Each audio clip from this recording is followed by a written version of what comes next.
New Thought Media Network. We are a global broadcast network of positive music, media, and entertainment, inspiring humanity's evolution along the journey of enlightenment and creating a world of love, peace, empowerment, and prosperity for all. New Thought Media Network. Positively inspiring. From the New Thought Media Network, this is the Conscious Reality Show with your host, Sarah Stevens-Nichols, where conversation plus intention reveals a new reality. Every week, Sarah and her guests will discuss what they know and what they don't. Experimenting in front of everyone with what else is possible. I'm Sunny Childs, and here is your host, Sarah Stevens-Nichols. Thank you, Sunny. And hello, everyone, and welcome to the Conscious Reality Show. I'm so excited to be here today. It's going to be an amazing day, and we have an incredible guest on. So you definitely want to watch every bit of it, because actually, as our incredible guest probably saw, she and Access Consciousness, which she comes from, have definitely influenced a lot of the framing and creation of this show, because it has absolutely changed my life. And I'm going to get into that more in a minute. I just got back from 2 weeks in the Philippines with my family, jumping around on waterfalls and beaches and doing crazy, crazy stuff. That's me about to go backwards over a waterfall. How does it get better than that? And it was so fun to be healthy and strong and delighted in a whole different part of the world. And then I got back here and had a sinus infection, and I'm healing from that right now. The first step is healing myself, actually. And so that brings me to my upcoming class slash support group for the year, Healer, Heal Thyself, third Tuesdays of the month. This is where those of us, a lot of my friends, a lot of my people are engaged in the healing profession, and we're going to reveal our own healing, do our own work so that we can show up fully and not take on other people's stuff and be in our own reality and create that with ourselves and others. So that's going to be wonderful. And you can register for that on the Center for Spiritual Awareness website, which is on the crawl there. And yeah, it's filling up. It's going to be great. You can drop in every month, but you can also come for the whole year for half the price. So do that. And speaking of healing, let's turn our attention to Southern California for a second. And Sunny, if you could take down Julia's slide for 1 second, and we'll just, there have been these raging fires in Southern California and evacuations, and a lot of people in harm's way right now. So just reconnecting with the only thing that's ever happening here, the one heart, the one mind, the one infinite presence, all knowing, all powerful, all loving, all redeeming, all delivering. I know that this infinite power of the one is living out its perfect life as me today. And as I know that for me, I know that for everyone in Southern California. And I speak my word for I speak my word for what else is possible there, and how does it get better than that? For ease and protection and also nothing to be protected from, just allowing the winds to shift, to move elsewhere, allowing the rains to quench, allowing the beautiful energy of the earth to contribute to ease in that whole region, and allowing new possibilities for how we treat our planet and our reality right now. And I know that every single being down there is an infinite being of light and love and safe in and ease. And so that everything that is swirling around them simply passes through them and it returns to original source of light and love, and that all is well. Thank you, thank you, thank you, Spirit. Blessings, blessings, blessings. I know that it is good and very good and done and very done. And so I release my word into that part of consciousness that we call the law, where I come from. And so it is. Amen. All right. Now let's get to Julia Sotas Mattis, who has been actually she and Access Consciousness, which she was one of the almost the introductory teacher for me, have influenced me a lot as a science of mind, new thought minister. There is a lot of overlap with Access Consciousness, and there's different stuff that it has brought me that has allowed a lot of possibilities into my life. I first encountered Julia about 9 years ago when our mutual friend acquaintance Katie Rubin brought us together on a class of how to become money workbook, and then some wild class, I don't even know what Julia called it. Wait, I looked it up. Questions. It was daily questions, which made insane stuff happen in my life. The daily ask, all these questions every day. Do you remember that, Julia? And then 30 days, hi, Julia.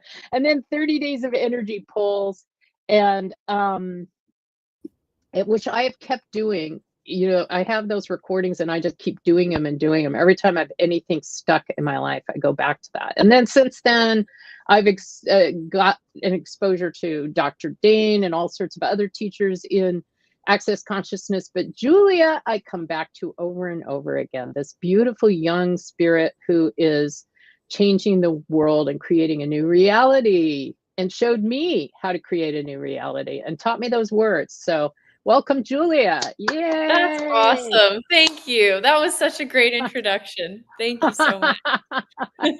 Was that a trip down memory lane? Yeah, it was. Yeah, it was a trip down memory lane, and it just made me just be excited about all the different directions that consciousness goes. It's awesome. Isn't it great? Yeah. And here we are. And you've got a big week. It seems, I don't know if every week feels like a big week to you, or if none of them do, because you don't really label it big or not. But I noticed that you have a lot of stuff starting this week. I do. I have a lot going on this week, actually.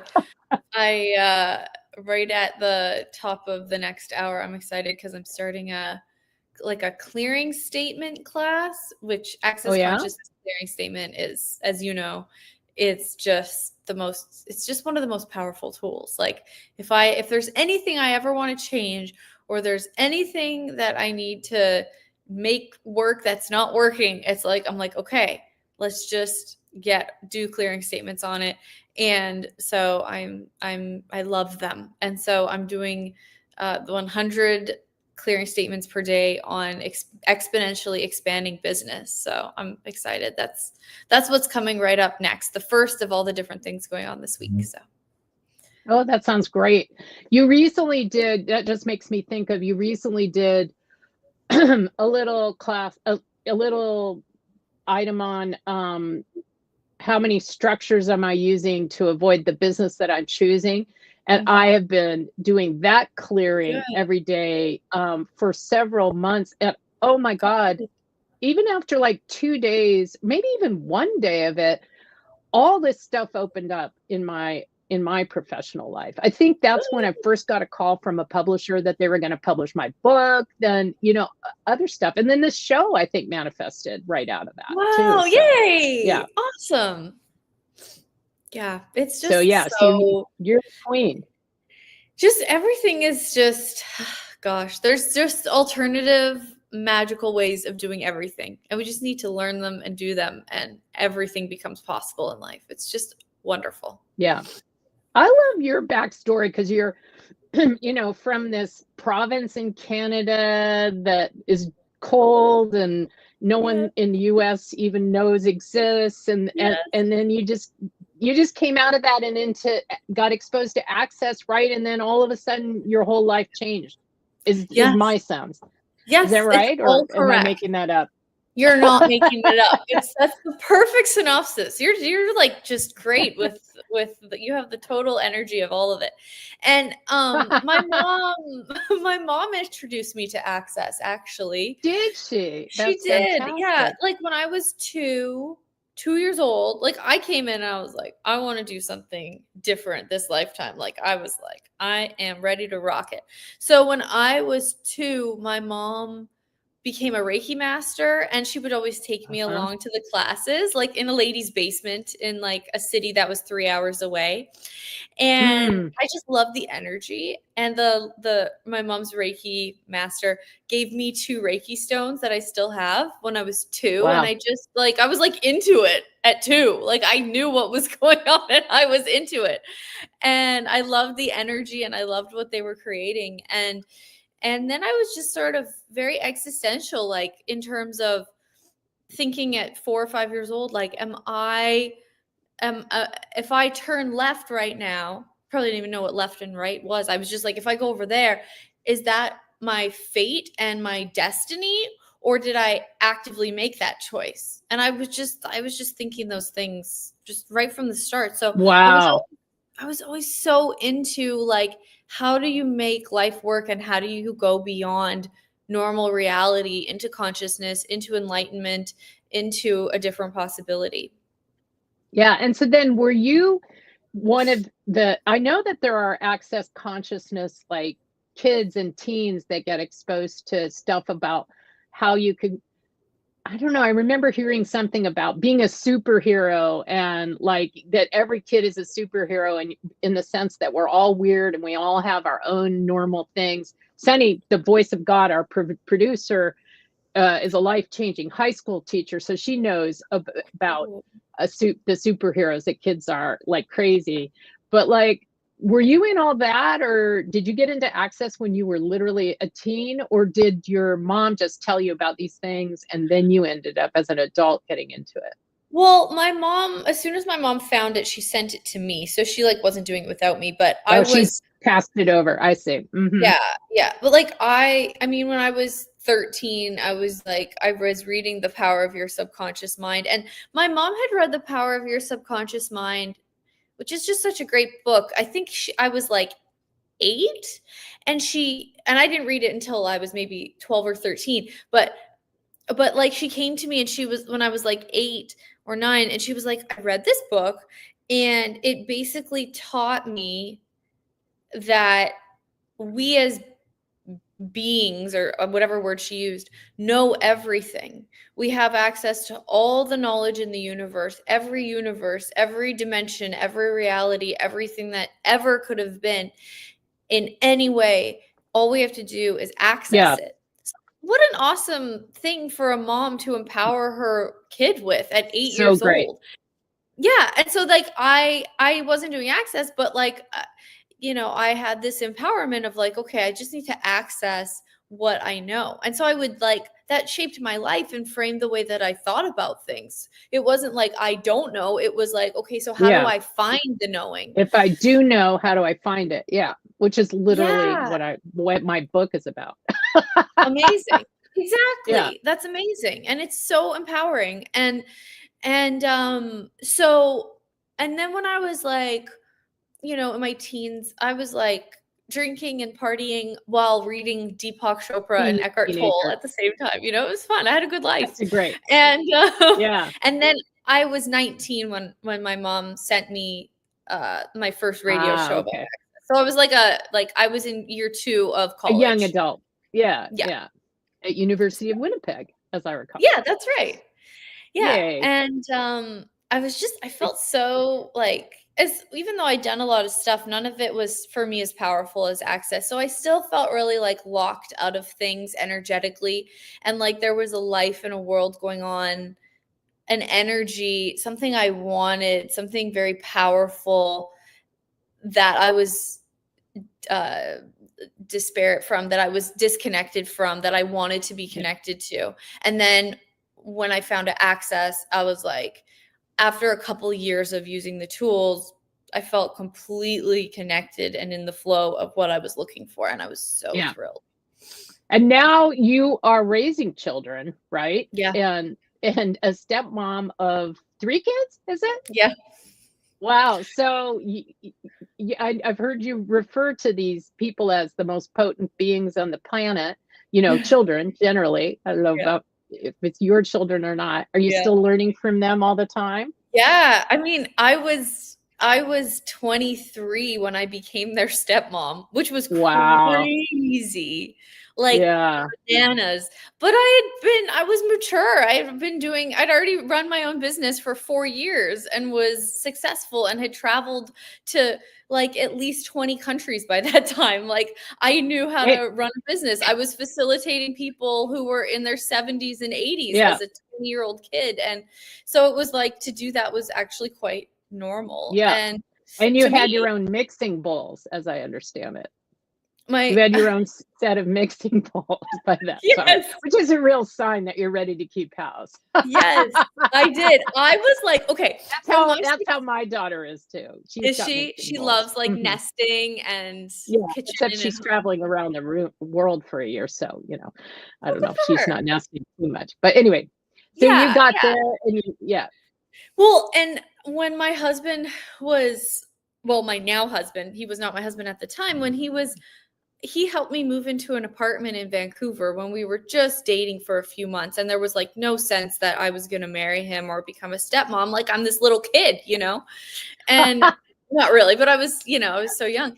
And at my 16th birthday, my mom threw me this big sweet 16 party, and there were like 40 people there, and everybody brought me gifts. And she told everybody to bring me nice kitchen stuff for when I moved out.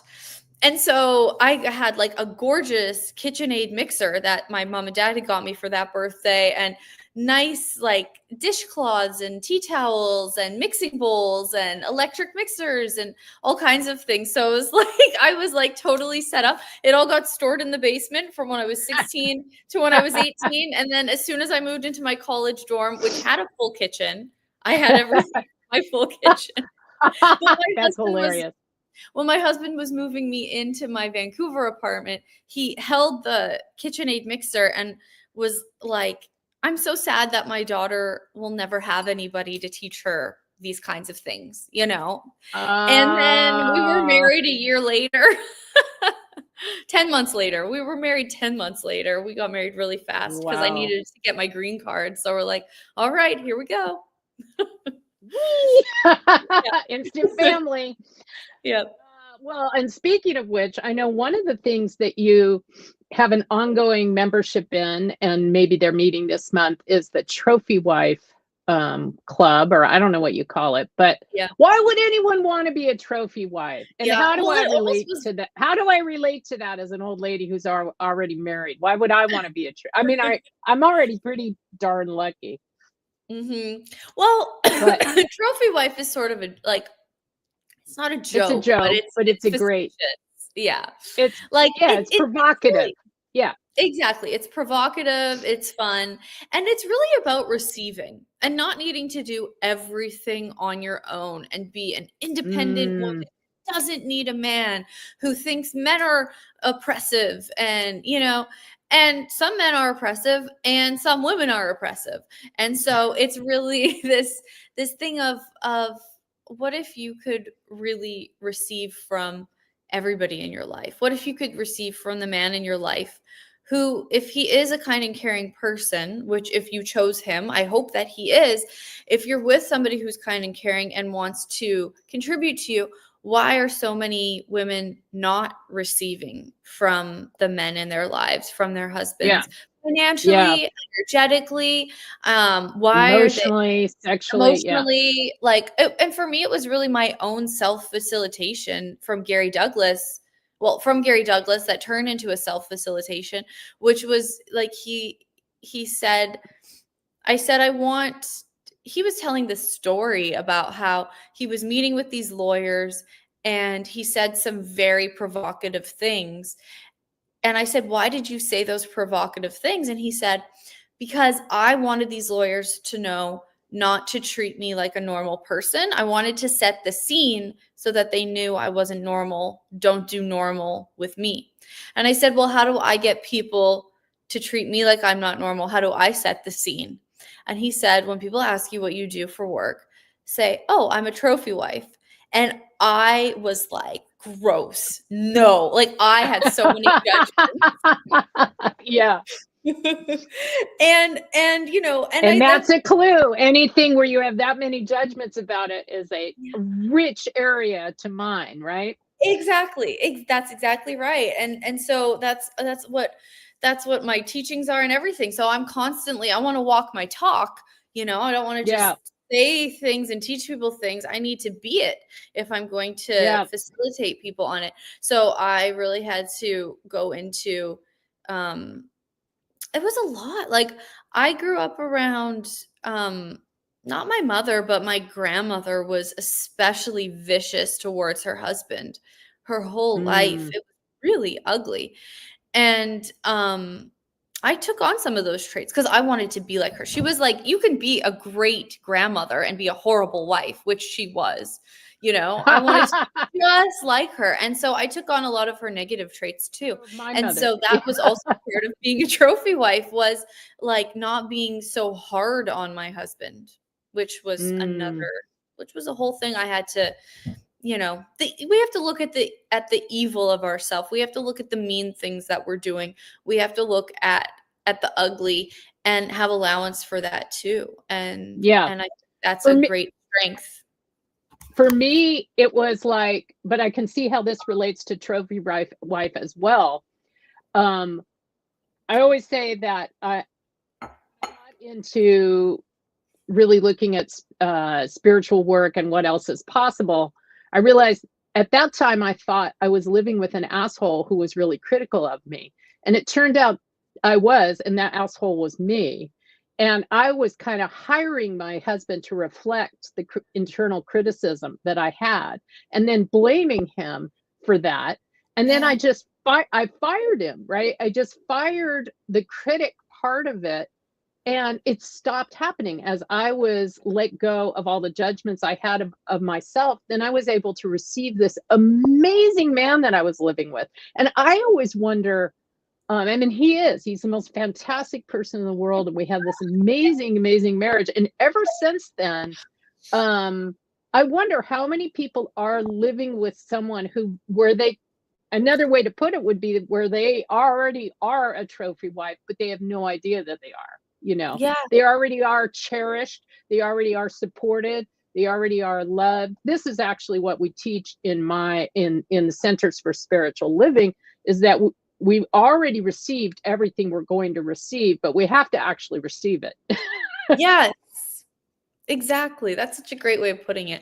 And that was the thing. Like, I had the exact same thing going on that you were just describing, and I think pretty much everyone does. And in Access, we call it a gate master. You know, it's a new term. So it's like, oh yeah, I'm now familiar with that new term. Yeah, so it's like, I heard it, but I don't know what it means. Yeah. So it's really cool because it's like, you're the corrupter and you're corrupting your husband, or were corrupting your husband into being your gate master. So everything good you can have, he's responsible. Everything bad, he's responsible. Right. But you are the one who corrupted him into being the gate master. So when you fire him as the gate master, as you did, and you stop wanting to be the corrupter, and we can do this with a lot of different things. Like you can corrupt your body into being a gate master. You can corrupt you don't corrupt money specifically, but money plays a role when we're corrupting our receiving, and we're corrupting what we can have, money becomes a when we use money as the reason why we can't have it, and decide and blame money. Mm-hmm. Exactly. And so I mean, we're corrupting so many people and things into being our gate masters, and that's just such a great articulation of when are you a gate master? That's awesome. Is that the voice of God? Am I supposed to answer that? That's the voice of God just puts those things up, and this is as good a time. Let me see. I forgot to check what live comments are coming through from our audience. I don't see any right at the minute. This is the voice of God. This is the voice of God.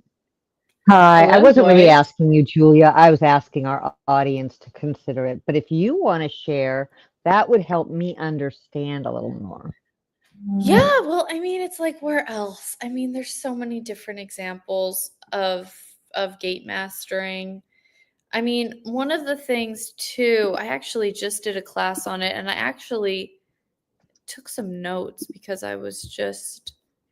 there were a few ways of describing it that I just thought were so interesting. I don't know if I'm going to be able to find the notes though, but yeah, I have no idea where they are. But basically, it's like, oh, here it is. I did find it. It's this premise too that we create absolutely everything that shows up in our life, like the good, the bad, and the ugly. So if somebody is mean to you, you created that by corrupting them into being your gate master. And I also think that we have to be careful about this, because I don't want to dismiss or condone abuse, because sometimes that's not a gate mastering thing. Gate mastering happens in certain scenarios, but sometimes you grow up with an abusive family member and they abuse you. And yes, you created that. Yes, I believe we actually choose who our parents are going to be before we come in. But I also don't think that it works all the time to handle things with a gate master tool. Sometimes you have to use abuse clearings, which is a whole different ballgame. But for the most part, other than those extreme situations, we create absolutely everything that shows up in our lives. And so if you feel like, oh, this person is totally holding me back, no. You have corrupted them into being your gate master so that they can hold you back because you wanted to be held back. And a lot of people have the idea that they're a loser. A whole lot of people, whether they even cognitively realize it or not, have this program playing in the back. I'm a loser. I'm a loser. I'm less than. Other people are more successful than me. I'm a loser. And then we'll corrupt all situations in our lives, everything that surrounds us, to validate the point of view that we're a loser. So if you can be aware of this, it's just awesome. It's so incredibly. How do you separate that from systemic oppression that then smacks of blaming the victim? You talk about it in terms of being born into a family that might have an abusive parent, but circumstances in our society in the past or today mean that certain groups have been marginalized and oppressed. Mm-hmm. And I'm wondering how you reconcile that with, I got to clear this stuff and change it up. Yeah. Well, I think that we don't want to ignore those historic issues. No. I think too that it's the microcosm and the macrocosm. If we heal it in ourselves and handle it in ourselves, that is going to ripple out and change the world. So if we just focus on not just focus on ourselves, but other people, have choice, the marginalized have choice, victims have choice. And I'm not particularly like, I'm a Republican, and that's not where I'm coming from with any of this. Like, everybody has their own whatever, da da da. You know, my political points of view are very mixed, and I don't even think that they can fall into one category or another. But I do believe that all beings have choice, and the more that we empower ourselves, that ripples out and changes the world in ways that we cannot even imagine. And so it's like, I think that people sometimes don't value, well, actually, people never value how much what they are doing in their day-to-day lives and the choices that they're making, how powerful that can be, how much that can impact the world. Yeah, I like that hashtag, see your choices.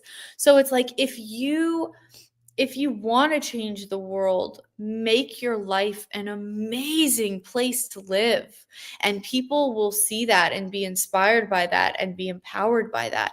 Yeah. And yeah, it's very easy to say, okay, well, what about people who are starving in other countries? And it's like, you know, you can also ask, what can I be to change this? You know, what contribution, what gift can I be? And either you'll start being a particular energy, or you will start having ideas about things you could do or actions you could take. But I think that sometimes we get a little bit lost in the problems of the world, and then we don't, like, it brings our life down, rather than, I'm going to create this amazing life and then I'm going to contribute to the world. So I don't know if that directly answered your question, but that's kind of the best way that I can think of it. Thanks, Julia. We're going to take a break and acknowledge our sponsor, but when we get back, maybe also the voice of God, our producer, Sunny Childs, can put up a link to a document I created that has frequently asked questions about access consciousness that I answer, that especially from the many people who follow me, who come from sort of the more metaphysical and law of attraction kind of world, Centers for Spiritual Living, Science of Mind.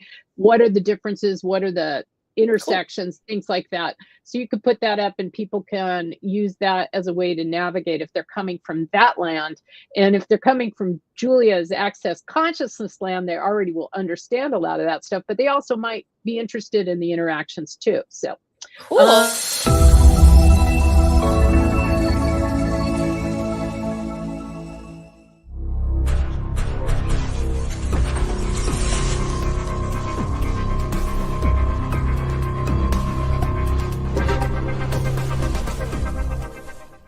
New Thought Media Network. We are a global broadcast network of positive music, media, and entertainment, inspiring humanity's evolution along the journey of enlightenment and creating a world of love, peace, empowerment, and prosperity for all. New Thought Media Network. Positively inspiring. I will just say that though I love New Thought Media Network and its statement, and also Science of Mind and the Centers for Spiritual Living that we're all affiliated with in that, one of the things I learned from New Thought, from Access Consciousness, that is in that document that I created in the FAQs about it, is that when we're constantly focusing on the positive, we can be pushing against that and also sort of creating the negative at the same time, and we get trapped in polarities. And one of the things that Access is great at is clearing polarities, clearing places where we're pushing for the positive, and then the negative is like holding us in place, the opposite of that. So when we're yeah, and that's a way, just to relate to what you were just saying, to clear what I would call the collective consciousness. The collective consciousness currently allows for racism and poverty and environmental destruction and violence and war, right? And the appearance of genocide, and all of that is what is the collective consciousness is allowing. And to me, part of what we're about here is creating a new reality of those fixed constructs not being held in our minds as fixed constructs of reality. What else is possible kicks up, just that question alone is my favorite prayer. It kicks up a new reality. It kicks up curiosity. It kicks up an answer from the collective consciousness that is brand new. And in history, things can change very, very quickly. Yeah. And sometimes, like, I'll notice that, okay, I have a limitation. I have something in like that I'm being or doing that's really not working, and that is really destructive to me and others. And so it's like, okay, what's it going to take to change this? You know, I go into a question about it. Yeah. And then I'll go into, okay, I'll get some awareness, and then I'll start using different tools to change it. And sometimes that can be really hard to do energetically, but that's because I'm shifting it for the world. You know what I mean? And the more of us that are doing this and are having the strength to use the tools of consciousness to overcome the unconsciousness in the world, it's just so incredibly powerful. And the things that I see opening up in the world as a result of more people choosing to become conscious are just mind-blowing, like miracles that are showing up as a result of people choosing to make greater choices and come out of the things that they're being and doing that are not working. Yeah. One of the biggest things that Access and you have taught me is the Access consciousness, the concept of what is light for you, and just dialing into the energy of any choice, and is it light or is it heavy and constricted? And when I first started using that tool, I think it was Katie Rubin who was telling me about that. I could not get it because I was sure that what as a good little girl, growing up trying to be a good girl, I was sure that I had to always do what I should do, that I should always do what I must do, what society or my family or being a good little girl concept was demanding of me. And that energy was actually very heavy and stuck. Should. Yes. And lightness, which is what Access Consciousness teaches me, is the real yes as to whether something is mine to do, is actually very empty and light and spacious. And it's like huge, and it is not at all constricted or shouldy. And I could not see that as a yes for the longest time. It was really hard. Yeah. But now I do. Now that's my yes. Yeah. It's a really avant-garde, wild thing to do, to start living based on the energy of things rather than the rightness or the wrongness of things. Yeah. You know, do you ever find that if you say yes to everything that is light for you, that you end up too busy? How does that work for you? No. That's what I've been curious about. Yeah. No, I don't. My life is just like stupidly easy. Like, it's weird. I don't know how it is, but I do, because there's no logic, but it is just so much ease. Like, So even though you're facilitating and traveling around the world and raising children all at the same time, it's easy? Yeah. Like, so wow. It's so weird, but it's just the energy. Hold on, I'm going to move my light here too. I think the sun is. I saw your light, and then I realized I hadn't turned on my light. Yeah. Yeah, the sun is like coming in there. That's a little better. But like, No, like really literally. Like I don't even realize how easy things are for me sometimes. I went on this 3-week trip recently, and I went with my husband and then 2 of my really close friends, one who's from Australia, one who's from Toronto. Israeli lady from Toronto, and we're super close. And it was such a magical trip. We went to some Access Consciousness classes. The first week was in Budapest, the second week was in Rome, Italy, and the third week was in Houston, Texas. So we went on this whirlwind 3-week trip in 3 different countries. And you know, booking plane tickets, booking accommodation, figuring out everything that we want to do and all the currencies and the classes and the money and just everything. And I was talking to a friend, and she was like, how do you plan? Because I like handled most of the logistics. And she's like, how do you do all of that? Like I couldn't even, she's like I can't, like the most I could manage in my life is like going on like a 5-day trip, Yeah. probably in the country. And I was just like, huh? Because it's just things just come when you follow the lightness and you follow the energy. I mean, we got this Airbnb in Rome that was one of the top 5% of, it had like this badge, like top 5% of Airbnbs, and it was right next to the American ambassador's house in this like the Beverly Hills of Rome.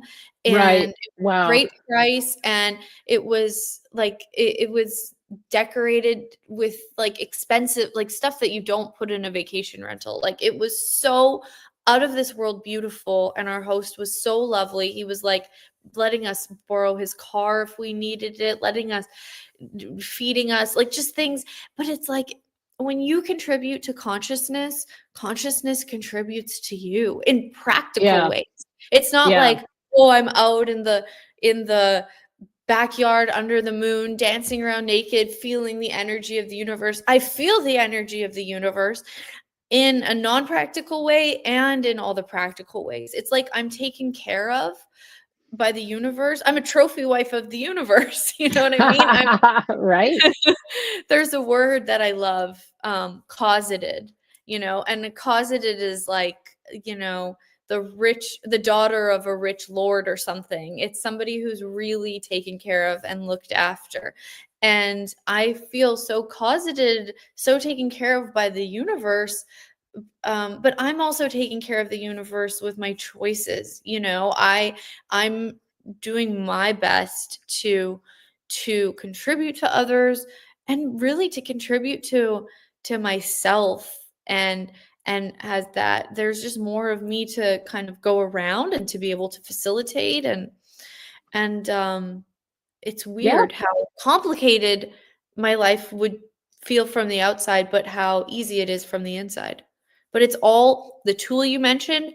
If I choose this, is it light or heavy? For all of the accommodation, for all of the plane tickets, like I used to have delays. And so now when I'm searching through the flights, I go, truth, is that flight going to be delayed? Is that flight going to be delayed? So now I pick flights that are not going to be delayed.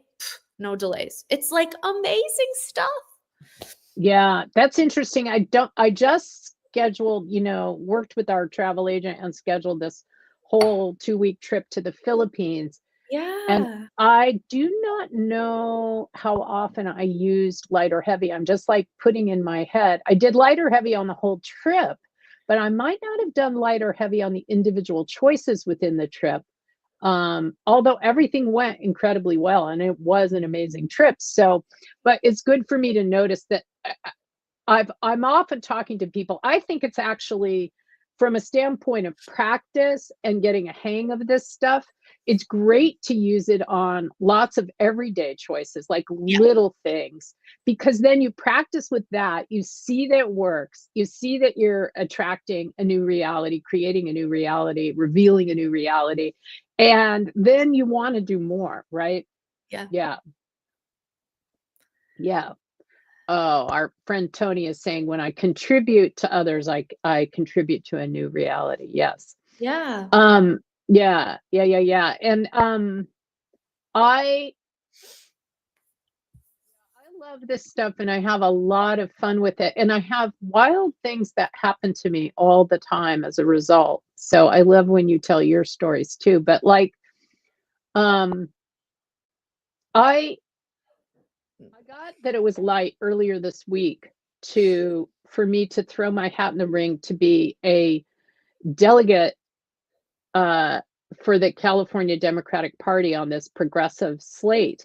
And I've never put so now I'm on the ballot for that and part of a slate in Sacramento.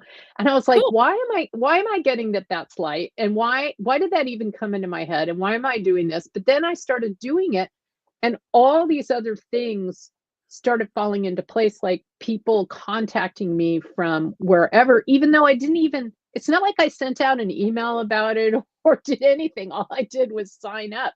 So a lot of times it doesn't even require any kind of work necessarily, like that destroying and uncreating that idea that everything takes a lot of work and everything is really hard and everything requires me to spend hours and hours and hours making it happen is a lot of what I have really appreciated Access Consciousness tools for.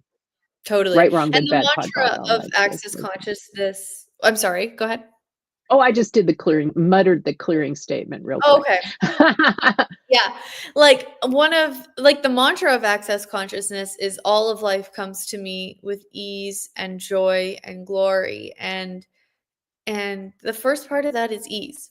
I mean, I think that's the first place where people need to start is what choice here is going to create the easiest outcome. And we do not like to do things the easy way. People do not like ease. People usually think that ease equals boredom, but it doesn't. It's actually, I've discovered that I didn't even know what ease was. And then I started finding out what it was by experiencing it. But conceptually, I had no idea what it really meant. And I'm still discovering it all the time.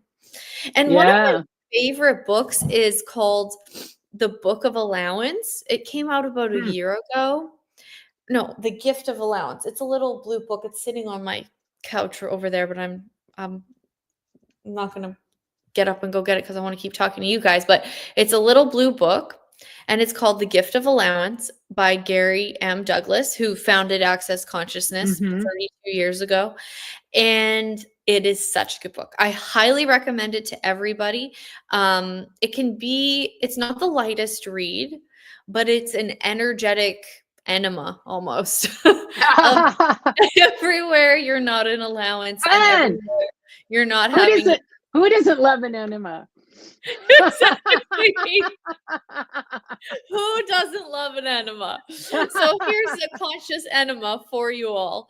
But I'm reading that book for the fourth time because it's hitting me on a completely different level every time that I read it. And it's a deep, complex book with great stories in it, though. And if you really want to create some major change and ease in your life, just reading that book will start to change the energy by which you function. It's almost like a energetic workbook. You don't have to really do anything except read it and let the energy in, and it's very transformative. Love that. Does anything about gift of allowance or other stuff answer this question from one of our viewers? What about conflict between people? How do you handle that? Yeah. I mean, I think the thing is that we have to start looking at ourselves and where we are functioning from in order to handle conflict with others. Because Sarah told a great story about her and her husband earlier on. And I mean, I think that story just summed it right up. How when we stop believing in the wrongness of ourselves, we call in Access people who are different, people who are wacky, people who are weird, people like us who are looking for a different possibility, humanoids. And all humanoids, though, believe that they are somehow wrong and bad. And so we have to go on this journey if we want to truly have peace with others and stop conflict with others. We have to get to allowance for ourselves, for the good, the bad, and the ugly of ourselves. Yeah. And it feels like dying sometimes, especially like I've been doing Access for 14 years, and especially like when I first started really looking at the things that I was doing that were super mean and unkind to me, unkind to the people around me. And I mean, I'm not talking about on an obvious level. I'm talking about taking tweezers through the energetics of your life and really looking very honestly at the ugly and being present with it and not judging it, but also not going, oh, it's okay, not judging positively or negatively, and just sitting with, oh my God, I do this ugly shit, and with no judgment, and having the allowance for that. And there's tools we talk about in Access. That's a whole other class in itself that I can't get into in the next 2-3 minutes we have on this show. But I will say that if you can really get honest with where you're functioning, the good, the bad, and the ugly, if you can acknowledge the ugly, you can acknowledge the greatness and the magic that you are. And that's what people need to do. People need to be getting the magic of them, and people don't want that. I thank you for saying that. I think a lot of people I know, including myself, are because we've judged ourselves so harshly and thought there's because I thought there's something wrong with me. One of the ways that I used to try to cover up there's something wrong with me was addiction, and being like into, covering up that pain with whatever food, activity, anything that could cover it up, right? And in 12-step recovery, you also are invited to see how you've been, and to be clear about how you've been in the past. But there can be this layer of like shame that comes up around that, and blame about having been that way. And the concept of allowance actually allows for a lot more spiritual healing. So it's, do that work, but then be able to just like allow it to, like, if that's how it was and that's how it is, and what else is possible, right? And go to the next thing. All right, well, speaking of what else is possible, we're gonna talk about next week now, and then we're gonna run the thing, and then we're gonna come back, and Julia and the Voice of God and I are gonna talk about how the show went. So stay on if you want to hear our little backstage comments. Next week's guest I'm very excited about, Evan Unruh, and knowing that he and his family are good in West LA.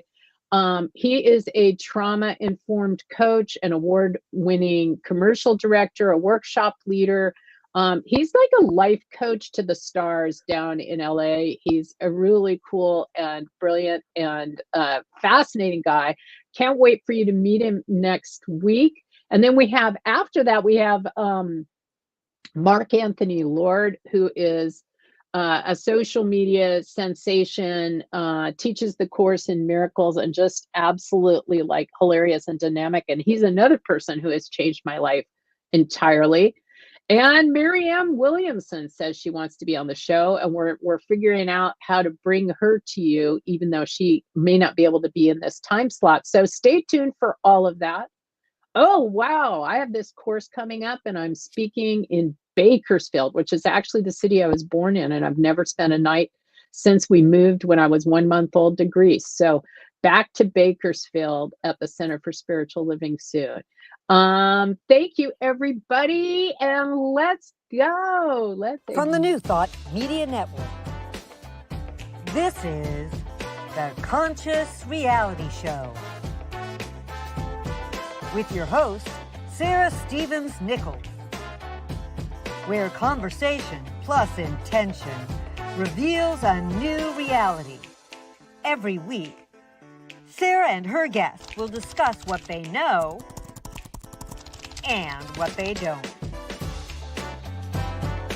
Experimenting in front of everyone with what else is possible.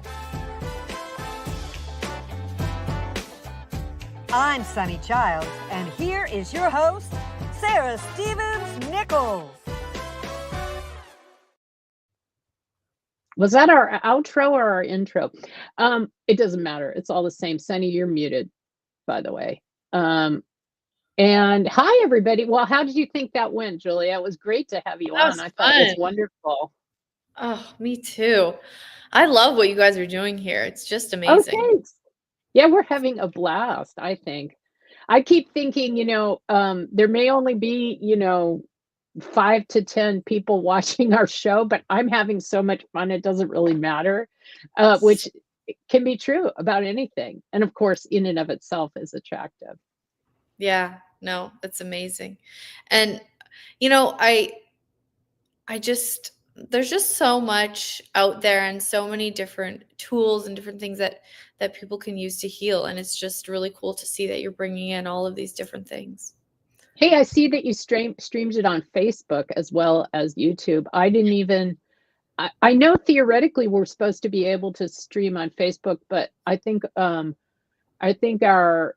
New Thought Media Network director convinced me that somehow it was too hard, but you just pushed a button and it happened. Yeah, you just have to connect your Facebook page. And we should probably start doing that then. I totally have a Facebook page. Yeah, totally. It's great. He said it was hard. Well, we'll see. We'll see what happens. You of course, everything is easy for you, so that's probably why it was easy. It's not all roses and butterflies, but it's pretty amazing when you have great tools how you can navigate anything. Sunny, what do you think of my Julia? Oh no, I'm fascinated, and the energy coming off you is definitely one of ease. So, curiouser and curiouser, absolutely. The other question I had, which I don't think we'll have time to talk about, but maybe the next time you come, is if I would like you to talk more about the idea of, co-creating. Like, what is the difference between discovering what's light and moving towards consciousness and kind of imposing one's will? Mm-hmm. That's a great question. And I'll talk about it for a second here at the end of the show, but I think that it does change when other people are involved. And we have to be aware that we can't just be like spiritual assholes and be like, well, because the rising sun, told me this was light, then I'm just going to go do it and screw everybody else. You have to really be aware of what is my choice creating? And it's not what is my choice I was talking a lot about choosing for me and how that can create greater for everybody else. But that's sort of a simplified thing, because it's actually, what is this choice going to create for me and everybody around me and for the universe? It's like, if I want to, I don't know, do something. That's such a good point. Yeah, if I want to do something, but I know it's going to be super damaging to somebody I care about, I'm not going to do it, Right. And so it's about, what is this choice going to create for me and the whole universe, really? But I think I was speaking about it in terms of how can I create for me? Because I think that we are so entrained to create for everybody else, to be empathic, to think about everybody else's suffering, to try to fix that, to try to heal that, to try to make everything else work for everybody else, rather than what can I create for me? That's perfect. That's fantastic. Thank you, Julia, and thank you, Sarah. Yeah. And I'm going to close this out now, and I'll see you soon. All right. Thanks to our guest, to host Sarah Stevens-Nichols, and to the New Thought Media Network. I'm Sunny Childs, producer of The Conscious Reality Show. Join us live next Wednesday at 9 a.m. or stream the show at your convenience. Subscribe to Conscious Reality Show YouTube channel so you never miss a show. If you'd like to learn more about us, check out www.sarahstevensnichols.com. Awesome. All right, I'm going to hop off and hop on. Thank you. That was fun. Take care.